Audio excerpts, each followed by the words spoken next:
Scrambled Eggs Super by Dr. Seuss.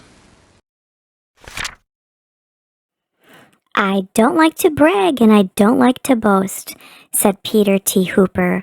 But speaking of toast, and speaking of kitchens and ketchup and cake, and kettles and stoves and the stuff people bake.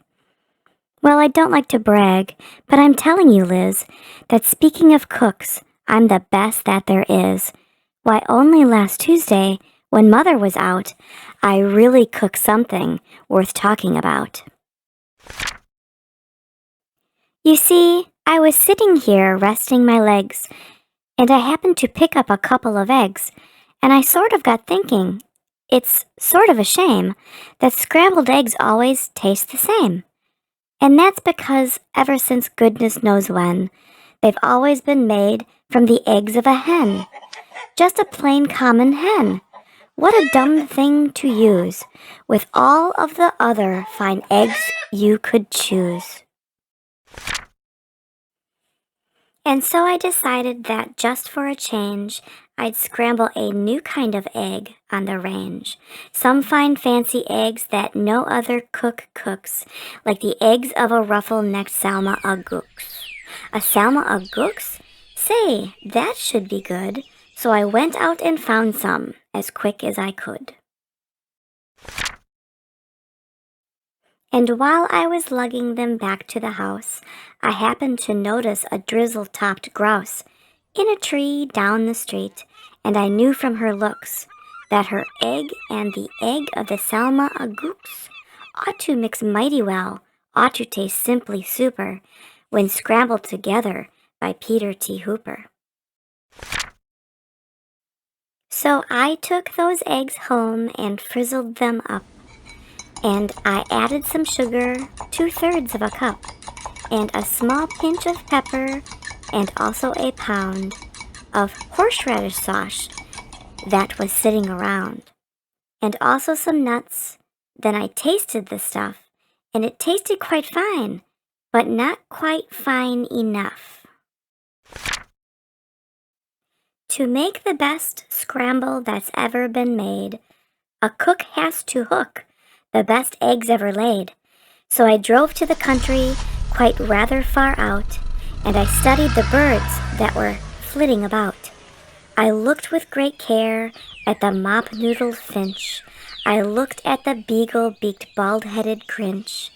And also, I looked at the shade-roosting quail, who was roosting right under a lax tail. And I looked at the sprits and a flannel-wig jay. But I just didn't stop. I kept right on my way, 'cause they didn't have eggs.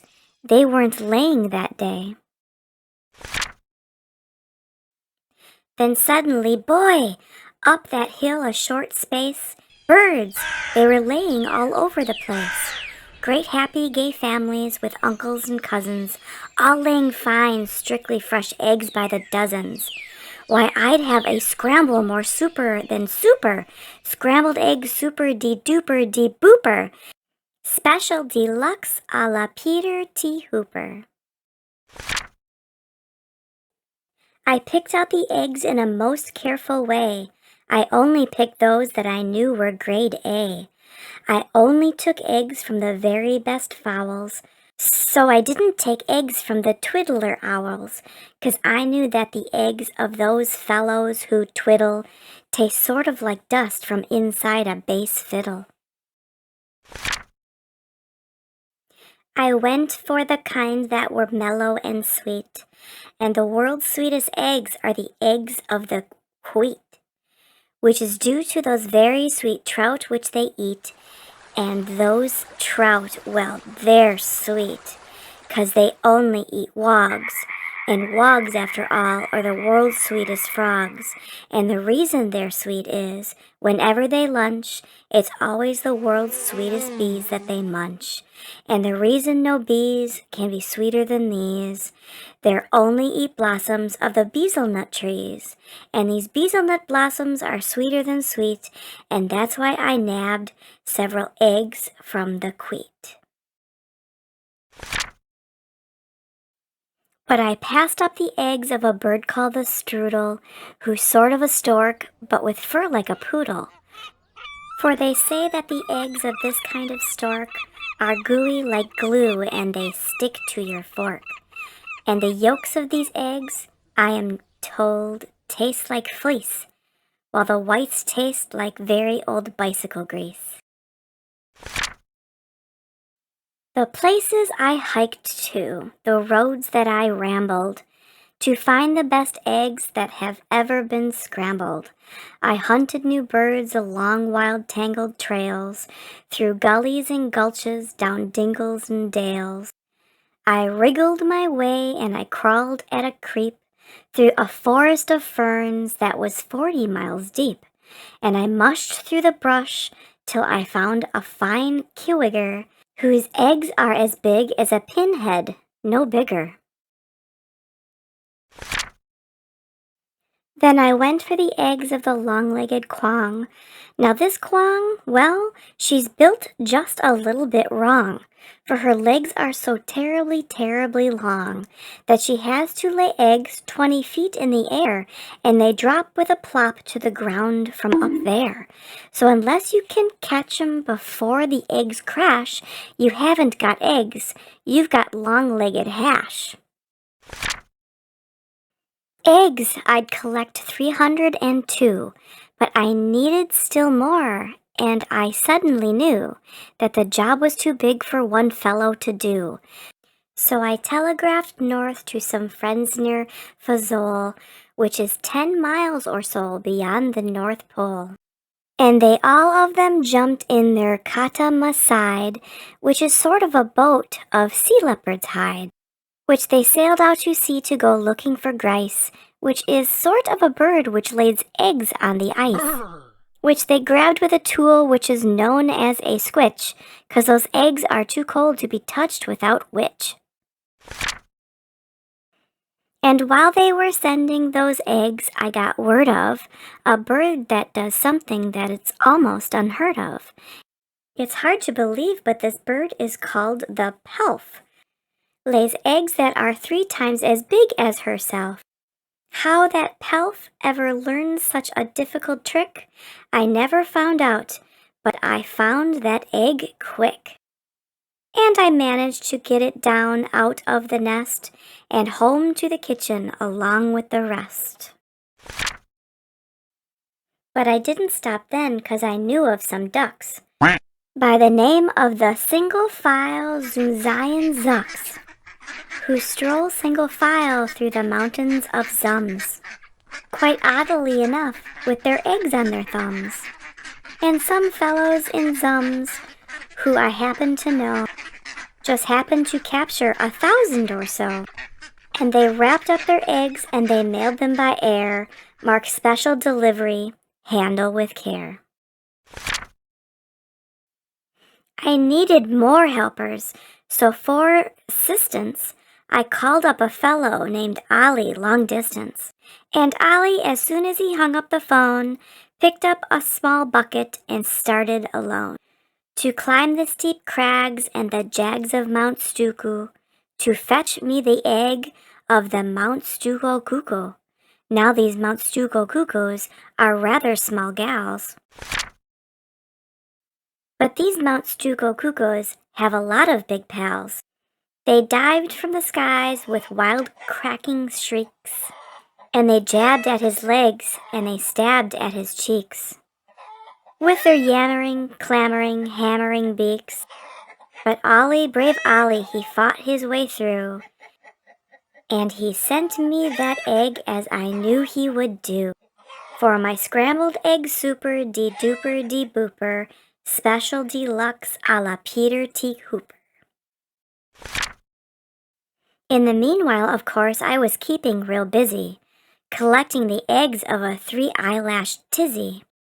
They're quite hard to reach, so I rode on the top of a ham-icka, skim-icka, snam-icka, snop.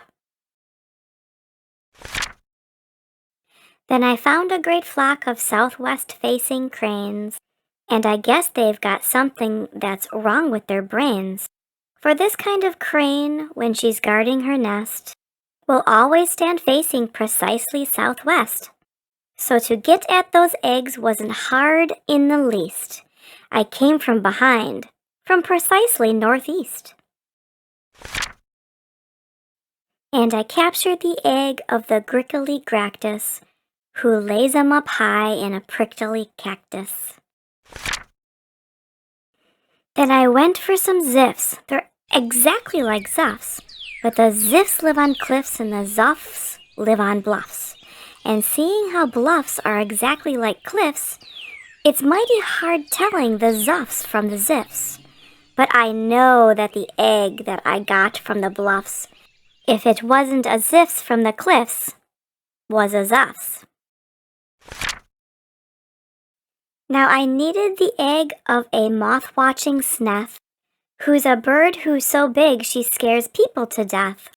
And this awful big bird, well, the reason they name her the moth-watching sneth is 'cause that's how they tame her. She likes watching moths, sort of quiets her mind. And while she is watching, you sneak up behind, and you yank out her egg. So I got one, of course, with the help of some friends and a very fast horse. If you want to get eggs you can't buy at a store, you have to do things never thought of before. Why, to get the egg of one very small dwarf, we had to pry all of the one mountain top off. Then I heard of some birds who lay eggs, if you please, that taste like the air in the holes in Swiss cheese. And they live in big Zanzibar trees. So I ordered a tree full. The job was immense, but I needed those eggs, and said hang the expense. I still needed one more, and I saved it for last. The egg of the frightful, bombastic Aghast. And that bird is so mean and that bird is so fast that I had to escape on a Jillicka Jast. A fleet-footed beast who can run like a deer, but looks sort of different. You steer him by ear. All through with the searching, all through with the looking. I had all I needed, and now for the cooking. I rushed to the kitchen, the place where I'd stack 'em. I rolled up my sleeves, I unpacked 'em and cracked 'em, and shucked 'em and chucked 'em in 99 pans. Then I mixed in some beans, I used 55 cans. Then I mixed in some ginger, nice prunes, and 3 figs, and parsley, quite sparsely, just 22 sprigs. Then I added cinnamon sticks and a clove, and my scramble was ready to go on the stove. And you know how they tasted? They tasted just like, well, they tasted exactly just like scrambled egg super de duper de booper, special deluxe a la Peter T. Hooper. The end. Whew, this one was a tough one to read, but I got through it. I tried and I did it. Thank you for sticking with me.